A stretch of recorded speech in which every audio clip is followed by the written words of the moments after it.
সম্পদ আপনার জীবনে চিরস্থায়ী নয়, তাই সম্পদকে ব্যবহার করার সময় আপনি ভালোভাবে ভেবেচিন্তে ব্যবহার করবেন।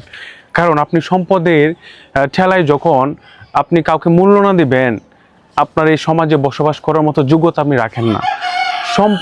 সম্পদ আছে বিধায় আপনি অহংকার তৈরি করবেন মনের ভিতরে, আপনার এই সমাজে বসবাস করার মতো যোগ্যতা আপনার নাই।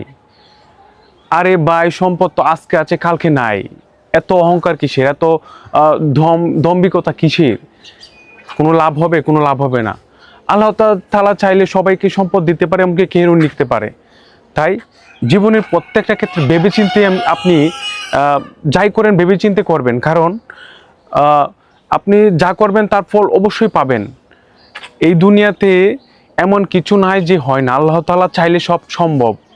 তাই সম্পদের বড়াই কখনো করবেন না, যেন এই সম্পদই আপনার জন্য কাল হয়ে দাঁড়ায়, এই সম্পদই আপনার বিপদ হয়ে দাঁড়ায়। তাই সম্পদকে ভালোভাবে চালানোর চেষ্টা করবেন, যেন আপনার সম্পদও ঠিক থাকে, আপনার যে আশপাশের যে মানুষজন আছে তারাও যেন ভালোভাবে এই সমাজে বসবাস করতে পারে।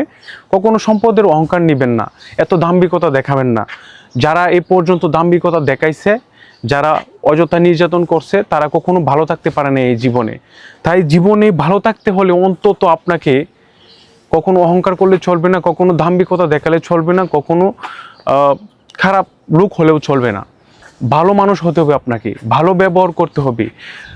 আপনার থেকে যারা নিচু পর্যায়ে আছে, যারা অসহায় আছে, তাদেরকেও আপনাকে সম্মান করতে হবে, তাদেরকেও আপনার এক পাশে বসাতে হবে, তাদের সাথেও একসাথে চলতে হবে।